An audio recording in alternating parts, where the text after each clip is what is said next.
Ebben a feladatban adott egy táblázat, amely egy vállalkozás bevételének alakulását tartalmazná, ha a digitális esőcseppek nem mosták volna el egyes celláknak az értékeit. Azt mondja az A feladat, hogy határozzuk meg ezeket a hiányzó értékeket a meglévők alapján.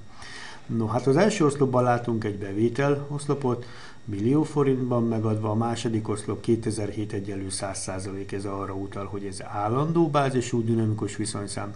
Ez az előző egyenlő 100%, az pedig egy változó bázisú dinamikus viszonyszám, ezt hívjuk lánc viszonyszámnak másképp. Na nézzük, ki tudjuk számolni itt ezt az adatot, hiszen ismerem a 2010-es és a megelőző 2009-es évnek az adatát, így akkor már is megvan egy láncviszonyszámunk. Aztán hasonló módon ki tudom számolni a 2011-es év bevételét, hiszen ezt fogom és megszorzom a megelőző időszaknak az adatát, megszorzom a 4%-os növekedéssel. Aztán megyünk tovább, egyenlő 2011-es év adatát szorzom a 6%-os növekedéssel, itt szépen látszik, hogyan növekszik a bevétel. Aztán itt is van egy láncviszonyszám 1,5, ezt arra fogom felhasználni, hogy kiszámoljam a 2008-as évnek az adatát, azt pedig úgy teszem meg, hogy a 2009-es év adatát osztom az 1,5-dal, így akkor a 2008-ban a bevétel 42,86 millió forint volt, ami 5%-os növekedéssel pont 45 millió forint lesz.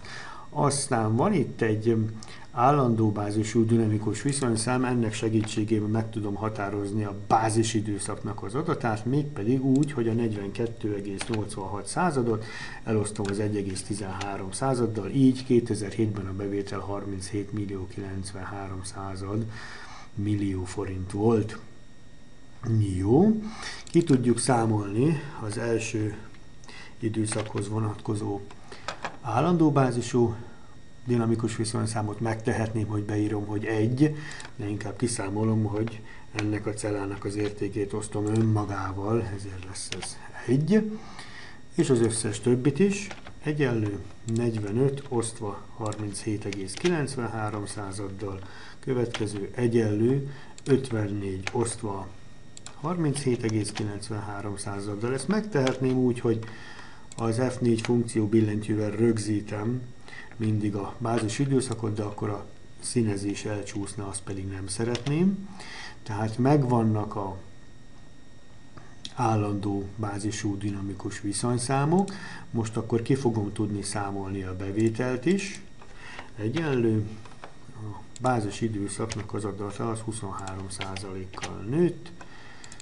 Itt is, ez pedig itt növekedett 32%-kal, és most látom, hogy ez itt még lemaradt. A 2012-es évnek a állandó bázisú dinamikus viszonyszámot úgy számítjuk ki, hogy a 12-es év adatát osztom a bázis év adatával, ez 1,57. Nem felejtjük el, hogy a változó bázisú dinamikus viszonyszám első adatát kihúzom, az összes többit pedig úgy számolom, hogy az időszakra vonatkozó adatot osztom a megelőző időszak adatával, vagyis még van ez itt így, hogy 46,65 osztva 59,53-dal, és az utolsó hiányzó adat pedig az 50,6-ot osztom a megelőző időszak adatával, hiszen előző évet veszünk alapul 46,65-dal, és már is készen vagyunk az A feladattal, meghatároztuk a táblázat hiányzó adatait. Nézzük a B-t, értelmezze a piros színű cellák adatait. Na nézzük először ezt az 1,57-ot, beleklikkelek, és akkor a szerkesztő lécben is látszik, hogy ez hogyan lett kiszámolva. A 2012-es év adatát osztottuk a 2007-es év adatával, az azt jelenti, hogy 2007-hez képest 2012-re egy 57%-os növekedés történt. Tehát itt a változás mértékét tudom leolvasni.